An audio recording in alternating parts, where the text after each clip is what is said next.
Hello guys. सो हम पढ़ रहे थे एशियंट हिस्ट्री के बारे में। हमने जो कल देखा था, सिलेबस देखा था और दो साइट के बारे में पढ़ लिया था, जो थी एक हड़प्पा साइट और एक थी मोहनजोदारो। ठीक है, तो ये इसके बारे में हमने पढ़ लिया था। और आज हम उसके जो कल मैंने बोला था कि उसकी इमेज देख लेंगे। तो ये है पशुपतिनाथ जी की मूर्ति। अब यहाँ तो एक लेफ्ट साइड में ये है राइनो, ये बफेलो, ये चीता और ये हाथी। ठीक है, जो मैंने कहा था ये चार मोहर मोहर दिखाऊंगा ये वाले। ठीक है, ये पशुपति। और ये है द ग्रेट बाथ, विशाल स्नानागार। ये सिंधु घाटी की मुख्य आकर्षण केंद्र था ये वाला। ठीक है, और ये मतलब जो मिला था मोहनजोदारो में, तो यहाँ दो सीढ़ियाँ हैं, ये सीढ़ियाँ हैं और ये सीढ़ियाँ। ठीक है, यहाँ से उतरने का, और धार्मिक अनुष्ठानों के लिए यहाँ स्नान किया जाता था। अब ये है जो नृत्य की ये मूर्ति, ये भी हमने देखी थी। और ये कहाँ मिली है? ये मिली है मोहनजोदारो में। और ये सर सर जॉन मार्शल है। ठीक है, 1994 में इन्होंने सार्वजनिक करा एक सभ्यता इंडस वैली सिविलाइजेशन। और इसके बारे में हम पढ़ेंगे थोड़ी देर में। अब हम पढ़ते हैं नेक्स्ट साइट, जो कि है, और क्लास सेकंड है आज हमारी। तो आज पढ़ते हैं लोथल, जो कि हिंदी में लिख देते हैं लोथल। अब देखते हैं इसको उत्खनन किसने करा था। इसका करा था SR राव ने। ठीक है, कौन है? रघुनाथ राव। और ये प्लेस है कहाँ पे? ये है गुजरात में। कौन सी नदी के पास है? नदी है भोगबा नदी, भोगबा नदी। ठीक है, और ये एक व्यापारिक वो थी, नगर, व्यापारिक नगर था ये। व्यापारिक मतलब कमर्शियल सिटी थी। और यहाँ पे एक डॉकयार्ड के साक्ष्य पाए गए हैं, एविडेंस। एविडेंस, ठीक है, एविडेंस। ठीक है, और ये जो डॉकयार्ड पाया गया है, ये सिंधु घाटी की सबसे बड़ी कला है। मतलब इतना बड़ा जो माना गया है, मतलब किसी भी साइट पे नहीं मिला है जितना ये इसका वो विशाल का आकार है डॉकयार्ड का। और यहाँ से मनके के कारखाने मिले हैं, मनके के कारखाने, जो कि बीड फैक्ट्री बोलते हैं इसको, कारखाने। ठीक है, और क्या मिला है? और यहाँ पे चावल और बाजरा के भी साक्ष्य मिले हैं, एविडेंस मिले हैं। हालांकि मतलब सिंधु घाटी सभ्यता में चावल बाजरा पाए नहीं जाते थे, लेकिन यहाँ साक्ष्य मिले हैं। तो ये इसका प्रतीक है कि यहाँ पे इंटरनेशनल वो होता था, व्यापार होता था और लोग आते थे यहाँ पे। और एक यहाँ से फारस की मोहर मिली है, पर्शियन सील। और ये एक तरह से गोलाकार है, ऐसे गोलाकार की तरह है। ठीक है, बटन बटन की तरह। और यहाँ से मिले हैं चक्की के दो पट। चक्की के दो पट क्या बोलते हैं इसको? टू व्हील्स ऑफ मिल। ठीक है, चक्की के दो part.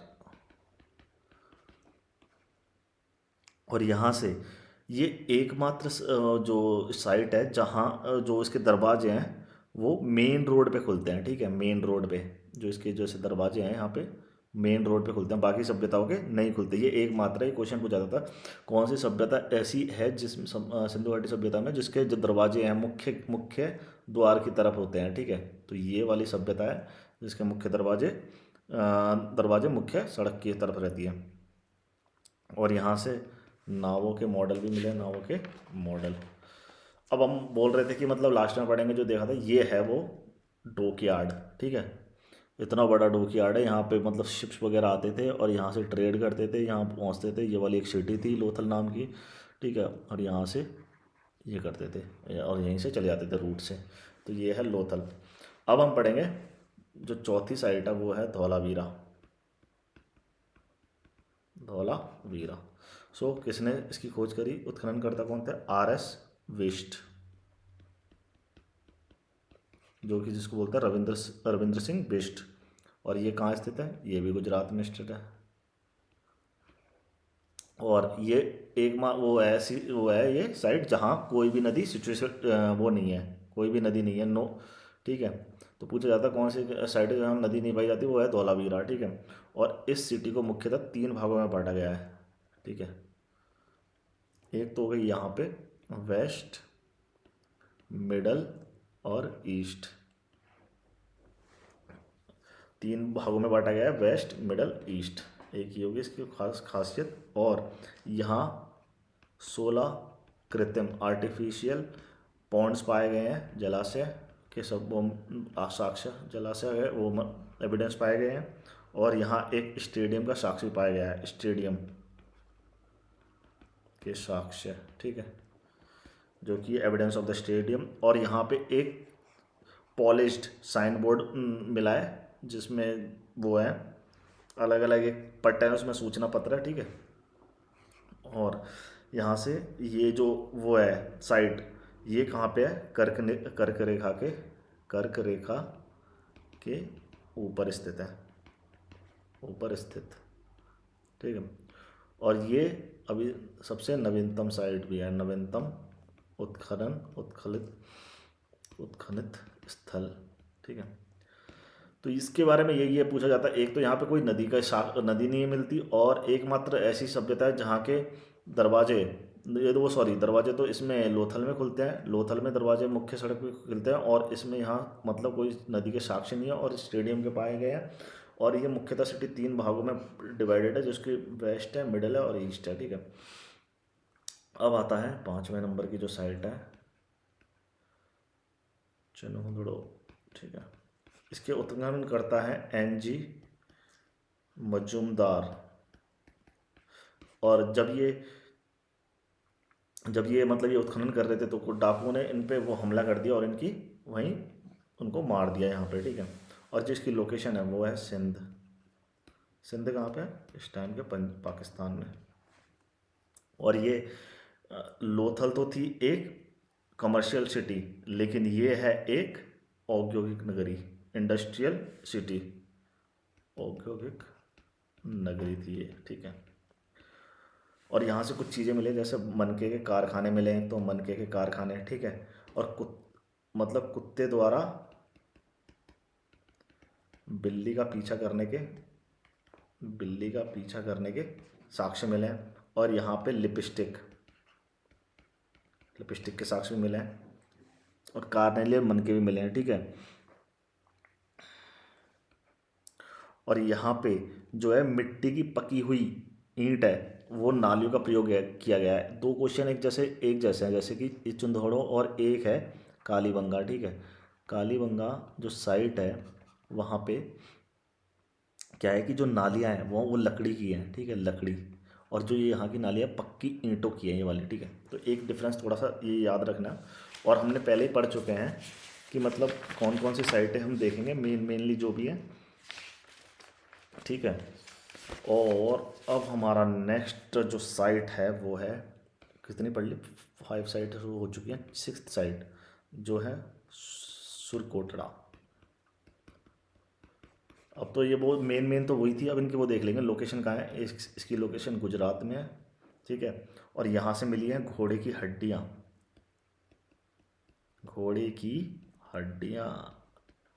The skeleton of horse यहाँ से मिला है। और एक क्वेश्चन यही है कि मतलब यहाँ से हड्डियाँ जरूर मिली है, लेकिन जो सिंधु घाटी सभ्यता के लोग हैं, ठीक है, उनको घोड़ों का ज्ञान नहीं था, क्योंकि एक बड़ी मात्रा में घोड़े मिलते तब हम इस पे निष्कर्ष पर निकल सकते थे कि वहाँ पे घोड़े पाए जाते हैं। लेकिन 1-2 जगह मिलने से ये साबित नहीं होता कि वो उनको घोड़ों का ज्ञान था, घोड़ों का ज्ञान नहीं था इनको, जो IBC है। अब एक 7वां देखेंगे, कुणाल, नाम लड़कों जैसा कुणाल, ये है हरियाणा में, ठीक है। और यहाँ से मिली हैं, एक तो मिला है 2 चांदी के मुकुट और लापिस लाजुली, जो कि ब्लू पत्थर का है एक तरह से, ठीक है ये। अब देख लेंगे 8वां दैमाबाद हमने पढ़ रखा है, ये लास्ट पॉइंट है साउथ का, और परवरारी रिवर के पास है ये, ठीक है। और ये है महाराष्ट्र में। और यहाँ से मिले हैं 4 कांस्य के रथ, ठीक है। कांस्य के 4 रथ मिले हैं, 4 कांस्य के रथ मिले हैं यहाँ पे। और एक अब देखेंगे रोजड़ी कहाँ पे है, गुजरात में। और यहाँ से मिले हैं एक तो हाथी की हड्डियाँ मिली हैं यहाँ पे, हाथी की हड्डी के साक्ष्य, ठीक है। और एक मिला यहाँ ग्राफिटी, जो दीवारों पे चित्रकला पाई जाती थी वैसी वैसी कुछ ग्राफिटी बोलते हैं इसको, ग्राफिटी। ठीक है, हम 10वां देख लेते हैं। अब एक है रोपड़, जो कि है रूपनगर। रूपनगर कहाँ है? पंजाब, पीबी। ठीक है, यहाँ से मिला है मनुष्य के साथ, मतलब जो एविडेंस ऑफ डॉग जो कि दफनाते थे उस, मतलब उसके साथ गाड़ा गया है, मनुष्य के साथ कुत्ते के दफनाने के साक्ष्य। ठीक है, यहाँ से मिला है। अब लास्ट एक और जो इम्पोर्टेंट पूछा जाता है, एक है अमरी। अमरी कहाँ पे है? सिंध में, जो कि पाकिस्तान में, और यहाँ से मिले हैं एविडेंस ऑफ राइनो,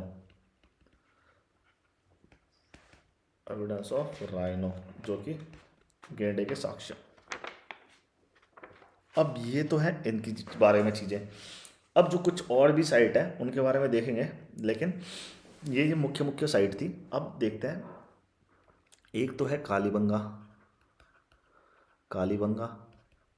एक है बनावली, और एक है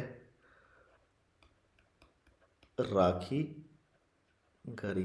ये जो तीनों साइट है ये प्री हड़प्पन काल, मतलब हड़प्पा साइट से पहले की, प्री हड़प्पा, हड़प्पा साइट। इसको याद कर सकते हैं आरवी के। ठीक है, आरवी के। अब आरबी के कालीबंगा या आरबीसी भी कर सकते हैं। कालीबंगा को के से कर लो, के से आरबी के ही कर लेना, रिवॉक। ठीक है, अब जो है दूसरी चीज़, और ये बनावली है, यहाँ से वॉश बेसिन के साक्ष्य भी मिले हैं। जो बनावली है ना, यहाँ से वॉश बेसिन के साक्ष्य मिले हैं।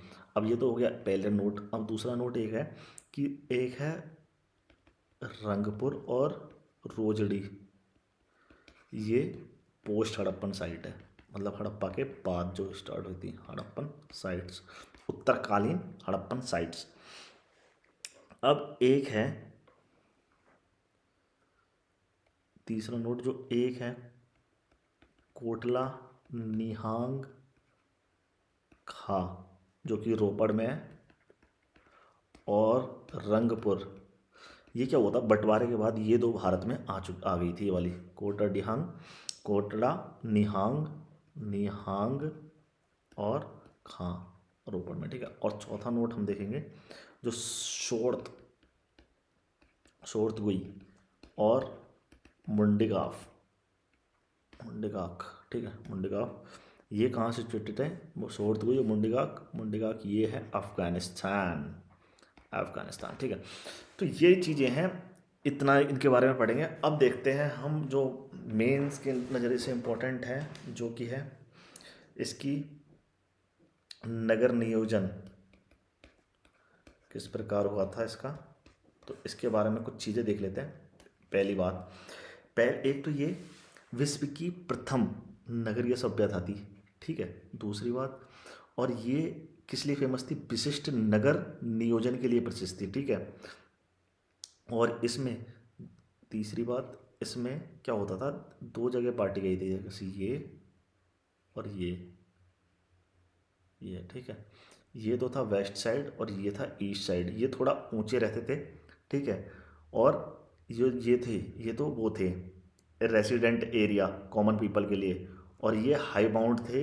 यहाँ एक फोर्ट रहता था, दुर्गीकृत ऊंचा वो रहते थे, मतलब एक जो किले विले रहते थे ना, उनके लिए था राज जो भी थे, और ये कॉमन पीपल के लिए थे, ये किंग्स वगैरह जो भी महत्वपूर्ण लोग थे उनके लिए यहाँ वो करते थे। अब इसका एक जो विशेषता है, जो सड़कें हैं वो एक दूसरे को समकोण पर काटती थी। मतलब क्या, कि जो स्ट्रीट था वो मतलब स्ट्रेट थी तो, और वो कट करती थी एक दूसरे को राइट एंगल पे सड़कें। ठीक है, अब एक इम्पोर्टेंट इसके, और जो वो है जो नगर है वो एक ग्रिड पैटर्न पे बसे हुए थे। ग्रिड पैटर्न मतलब ऐसे, इस प्रकार नगर का वो था बसावट। ठीक है, अब इसका एक एक वो है, जो इसकी जो सड़कें थी, घरों के मुख्य दरवाजे थी, वो सड़क पर नहीं खुलती। जैसे ये सड़क है तो यहाँ दरवाजे नहीं होते थे इसके, मतलब मुख्य सड़क के पास नहीं होते थे, कहीं और होते थे ये वाले बीच में। ठीक है, तो लेकिन इसका एक अपवाद है, अब बात कहाँ है, लोथल। लोथल के वहीं खुलते थे मुख्य सड़क पर, ठीक है। एक उसका वो है लोथल, इसका अपवाद है, घरों के दरवाजे मुख्य सड़क पर नहीं खुलते थे। और एक घर में सामान्यतः 3 या 4 कक्ष, मतलब 3 या 4 मतलब कमरे, 2 रसोई, आंगन होते थे। मतलब ऐसा एक बनावट था, जैसे 3 तो कमरे हो गए, 2 रसोई के वो हो गए कमरे, और एक आंगन, बड़ा सा आंगन हो गया। तो इस प्रकार का कुछ डिजाइन था इनका। और इनको जो सीढ़ियों का भी ज्ञान था, सीढ़ियों कैसे, द ग्रेट बाथ के बारे में हमने पढ़ा है, यहाँ सीढ़ियाँ थी और यहाँ सीढ़ियाँ थी, ठीक है, और यहाँ सीढ़ियाँ थी। तो ये इनको एक तरह से ग्रेट बाथ में सीढ़ियों का भी ज्ञान था इनको। और मोहन जोदाड़ो से 700 कुएं के साक्ष्य मिले हैं वहाँ पे, ठीक है। और इस एक ये इसलिए भी फेमस थी, एक यहाँ की जो वेल वेस्ट मैंने ड्रेनेज सिस्टम के लिए उत्कृष्ट जल निकासी के लिए भी बहुत ज़्यादा इम्पोर्टेंट थी, ठीक है। और जो नाली जाती थी वो बहुधा ढकी होती थी, किससे, ईंटों से, ठीक है।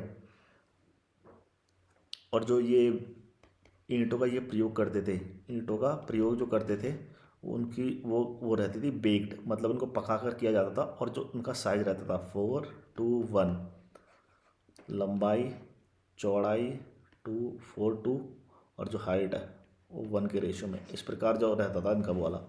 अब इनकी देख लेते हैं राजनीतिक स्थिति कैसी थी। राजनीतिक स्थिति, राजनीतिक स्थिति में क्या है यार, मतलब ज़्यादा इनकी जानकारी है नहीं, तो उसके अभाव में मतलब ज़्यादा कुछ कह नहीं सकते। लेकिन संभवतः क्या होता था कि जो वो है पुरोहित वर्ग, उनके पास ही शासन रहता होगा, ये मतलब एक अंदाज़ा लगाया गया है, क्योंकि इसमें पूरी जानकारी नहीं है, जानकारी का अभाव है राजनीतिक में। एक है फिर सामाजिक स्थिति।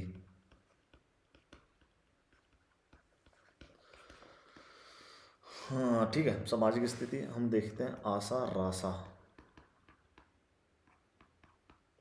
तो अभी देख लेंगे सामाजिक स्थिति, आर्थिक देखेंगे, राजनीतिक देख ली, फिर सामाजिक देख ही रहे हैं, और सांस्कृतिक भी देख सकते हैं, ठीक है। सांस्कृतिक देखते हैं, आशा राशा एक ट्रिक है याद करने की।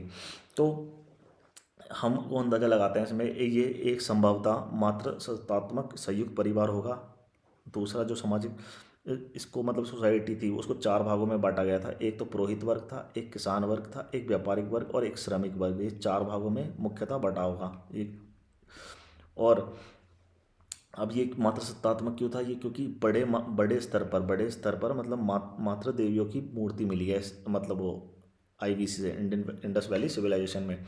और एक समाज कैसा हो रहा होगा, ये शांति प्रिय समाज रहा होगा, क्योंकि कोई वो हथियार वथियार के सक्षम नहीं मिले यहाँ पे, ठीक है। चौथा, जो पुरुष व महिला है वो दोनों ही श्रृंगार करते थे, और दोनों ही जेवरात भी जबरा वो थे, ज्वेलरी वो पहनते थे दोनों। इसके बारे में कुछ ये वाले में बताया गया है। और जो लोग थे वो शाकाहारी भी थे और मांसाहारी भी थे, ठीक है, वेज एंड नॉन वेज, तो दोनों प्रकार के रहे होंगे। 6 जो इनके जो प्रिय खेल थे, जो फेवरेट गेम्स थे, वो भी कुछ रहे होंगे, और उसके बारे में कोई है नहीं जानकारी का अभाव, ठीक है। और इनकी जो विधियाँ थी, जो जैसे अंतिम संस्कार की अंतिम संस्कार की विधियाँ थी, एक तो थी पूर्व शवाधान, टू टोटली बेरियल कर देती थी, एक था आंशिक समाधान, और एक था दाह संस्कार, ठीक है। और एक क्वेश्चन पूछा जाता है, जैसे कि एक लोथल से 3 जो वो हैं शब्दान के वो मिले हैं एक साथ, ठीक है, 3 लोगों के एक साथ। और कालीबंगा से केवल एक वो मिली है ग्रेव, मतलब वहाँ पे 2 कपल रहते हैं ना, उसकी ग्रेव मिली है यहाँ पे कालीबंगा में तो, और लोथल में ये 3 हो गए। अब देख लेते हैं आर्थिक स्थितियाँ। आर्थिक स्थिति, ठीक है, कैसी रही होगी। पहली बात, कृषि आधारित रही होगी, ठीक है, कृषि आधारित थी। और यहाँ पे कैसा प्रोडक्शन था, जो यहाँ पे सरप्लस प्रोडक्शन अधिशेष था। और जो मुख्य फसल थी, एक तो थी गेहूँ, गेहूँ हो गया, चना हो गया, सरसों होगी, मस्टर्ड कहते हैं जिसको, ठीक है, मटर हो गई, जौ हो गई, खजूर हो गया, तरबूज, जौ, तिल, जौ, तिल, गेहूँ तो इम्पोर्टेंट है। और एक ये बात है कि बाजरा व चावल कि यहाँ से वो फैमिलियर नहीं थे इन दोनों से। लेकिन लोथल है ना, लोथल तो एक वो था, वहाँ पे डॉकयार्ड था, तो वहाँ पे उसके साक्ष्य मिले एक्सेप्ट लोथल, लोथल के अलावा, वहाँ लोथल में तो मिले हैं इसके, ठीक है।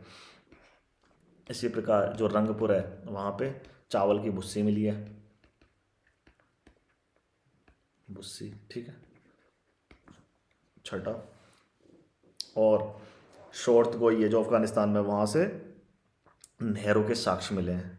शोर्त गाई, अफगानिस्तान से नहरों के साक्ष्य, ठीक है।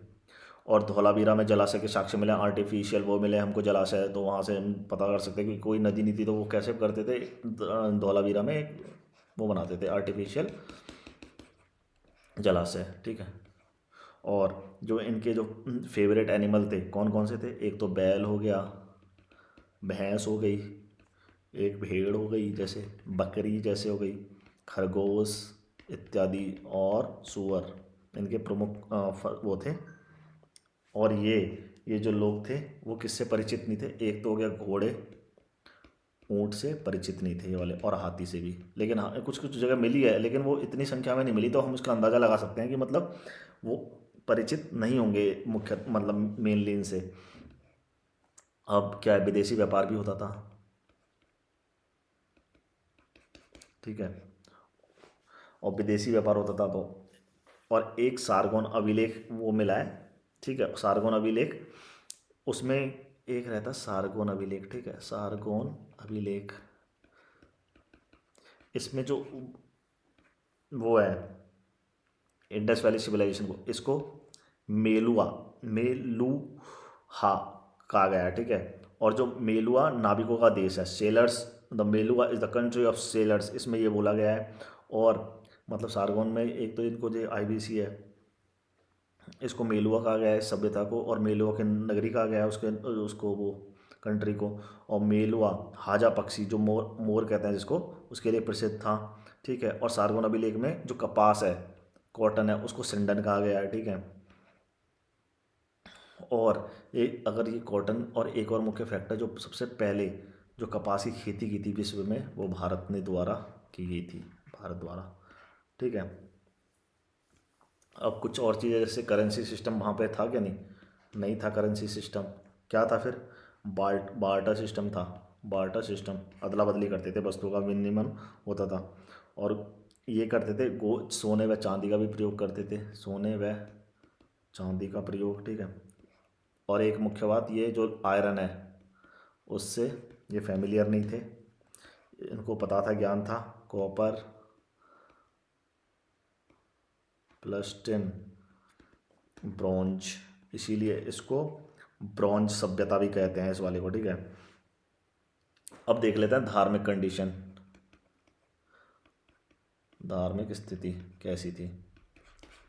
पहला, बहुत मोनोथिज्म था, बहुत पॉलीथिज्म था। मोनोथिज्म तो एक देववाद है, तो पॉलीथिज्म था, बहुदेववाद था। और ये पुरुष महिला देवता दोनों की पूजा करते थे। तो तीसरी बात, एक ये उसमें योनि और मतलब लिंग की पूजा करते थे, दोनों की विश्वास करते थे ये वाले, ठीक है। और जल व प्रकृति की पूजा करते थे ये लोग। यह जो है बिलीव एटर्नल सोल, शाश्वत आत्मा में विश्वास करते थे ये लोग। ये कर्मफल सिद्धांत व पुनर्जन्म में भी विश्वास करते थे। ये अंधविश्वास को मारते थे, इसीलिए ये पशु बलि भी करते थे, ठीक है। और यहाँ से ध्यान व योग का ज्ञान, इनको जो वो था, ध्यान और योग का ज्ञान था इनको, एक अंदाज़ा लगाया है, ठीक है। मोहनजोदाड़ो से एक मोहर मिली है जिन पर आग सेवा, प्रोटो सेवा का चित्र मिला है, ठीक है। और जिसे जॉन जॉन जॉन मार्शल ने पशुपतिनाथ की संज्ञा दी गई, और हमने ऑलरेडी देख चुके हैं पशुपतिनाथ की एक वो मूर्ति है, यहाँ पे बफेलो, और यहाँ पे ऑक्स, यहाँ पे चीता, यहाँ पे हाथी, लेफ्ट साइड राइट साइड में, ठीक है, ये चीज़ें मिली हैं। अब उनकी देख लेते हैं लिपि कैसी थी, यानी स्क्रिप्ट, स्क्रिप्ट कैसी थी। तो उन्हें लिपि का ज्ञान था, पहली बात तो, ठीक है। और ये जो लिपि थी वो चित्रात्मक थी थोड़ी, भाव चित्रात्मक, जो कि फोटो पिक्टोग्राफिक स्क्रिप्ट थी ये वाली, ठीक है। और ये क्या लिखते थे, ये लिखते थे लेफ्ट से राइट, फिर ऐसे लेते थे, फिर यहाँ से राइट से लेफ्ट, ऐसे मतलब तोड़ते नहीं थे लाइन को, ठीक है, ऐसे ऐसे। तो ये था, फिर राइट से लेफ्ट लिखते थे। और गोमूत्राक्षर लिपि बोलते हैं इसको, गो मूत्राक्षर लिपि, ठीक है। और जो ये इसके भाव चित्रा में ये जो अप्रॉक्स इमेज है इनकी, ये 300 से 400 इमेज मिली है, ठीक है, 300 से 400। और जो ये अभी तक वो नहीं गई है, पढ़ा नहीं जा सका है जिन्हें, ठीक है। अब हम देखते हैं, ये तो होगी इनकी हमारी जानकारी थोड़ी थोड़ी, ठीक है। अब इसके देख लेते हैं मूर्तियाँ और मोहरें क्या क्या मिली हैं। मूर्तियाँ व मोहरें, आइडियल्स एंड सील्स, ये इंपॉर्टेंट है। तो यहाँ से क्या करा है, यहाँ से 3 प्रकार की मूर्तियाँ मिलती हैं। एक तो मिलती है मेटल की, एक मिलती है स्टोन की, मेटल स्टोन, और तीसरी मिलती है मिट्टी की। 3 तरह की मिट्टी वो मूर्तियाँ मिलती हैं, ठीक है। अब हमको पता ही है मोहनजोदारो से क्या मिलती है, डांसिंग गर्ल, ठीक है, जो कि धातु की मूर्ति है। और एक दैमाबाद जो कि महाराष्ट्र में, वहाँ से धातु के रथ मिलते हैं, ठीक है। और मोहनजोदाड़ो से पत्थर की पुरोहित राजा की मूर्ति मिलती है, ये हुई पत्थर की, ठीक है। टेराकोटा की जो मातृ देविया की मूर्ति है वो मिलती है। और ज़्यादातर मोहलें वो सेल खड़ी में बनी बनी हुई है, ठीक है। और जो मोहरें थी वो ज़्यादातर स्क्वायर शेप में होती थी, ठीक है, जैसे कि स्क्वायर शेप ये वाली, ठीक है। और जो सर्वाधिक एक पूछा जाता है, और जो मोहरों की और वस्तुओं की गुणवत्ता थी वह व्यक्तियों की पहचान का वो थी, सिंबल थी एक तरह से उस व्यक्ति का, ठीक है। और जो एक पूछा जाता है सर्वाधिक मोहरें कहाँ से मिली हैं, वो मिली है मोहनजोदारो, ठीक है। और सर्वाधिक लेखायुक्त मोहरें कहाँ से मिली हैं, सर्वाधिक लेखायुक्त मोहरें वो मिली हैं हड़प्पा, ठीक है। जैसे कि एक सिंगा, यूनिकॉर्न, और एक हो गई हम्प बुलबियर, ये 2 तरह की मिल गई ये वाली, ठीक है। अब पूछा जाता है मतलब what is the reason behind the decline of IBC. So cause of decline of IBC, Sindhu घाटी की सभ्यता के खत्म होने के क्या कारण रहे होंगे। जो एक वो है चार्ल्स गार्डन चाइल्ड और मार्टिन व्हीलर और पिगट एक इतिहासकार रहे हैं, उन्होंने कहा था ये इन पे आर्यों ने आक्रमण कर दिया था, तो उस पूरी सभ्यता को ही उन्होंने तहस नहस कर दिया, आर्यों का आक्रमण से खत्म हुई होगी। SR Rao, sir John Marshall और मैकेले, इन्होंने एक अंदाज़ा लगाया, इन्होंने बोला यहाँ पे बहुत तगड़ी बाढ़ आई होगी और पूरी सभ्यता को ही ख़त्म कर दिया होगा बाढ़ ने। और सर जॉन मार्शल ने इसको ये भी कहा जो थी डिक्लाइन ऑफ एडमिनिस्ट्रेशन, जो प्रशासनिक शिथिलता है उसको ख़त्म हो गया होगा वो, इसलिए डिक्लाइन हो गई होगी। और अमलानंद घोष हैं, अमलानंद घोष, इन्होंने कहा है जलवायु परिवर्तन इसका कारण है ख़त्म होने का, जलवायु परिवर्तन, क्लाइमेट चेंज। और एक और रहे हैं UR कैनेडी, इन्होंने कहा है प्राकृतिक आपदा के कारण ख़त्म हुई होगी। तो और एक और है भारतीय इतिहासकार जैसे माधव स्वरूप वत्स, इन्होंने कहा है जो नदियां हैं वो उन्होंने अपना रुख बदल लिया होगा और सारी ये सभ्यता को तहस नहस कर दिया होगा। तो निष्कर्ष क्या है इसका, मतलब निष्कर्ष यही है, जो इतनी बड़ी विशाल सभ्यता है उसके पतन का एक कारण तो हो नहीं सकता प्रॉपर एक कारण, इतनी बड़ी सभ्यता को एक कारण के उस यहाँ पे हम कह नहीं सकते कि मतलब ये ख़त्म हो गई होगी, तो इसके बहुत सारे कारण हुए होंगे जिससे ये ख़त्म हुई होगी। तो यही इसका निष्कर्ष है। और यहाँ पे हमारी सब IBC इंडस वैली सिविलाइजेशन के बारे में सब कुछ जानकारी खत्म होती है। अब हम नेक्स्ट पढ़ेंगे वैदिक साहित्य नेक्स्ट क्लास में। तब तक के लिए थैंक यू।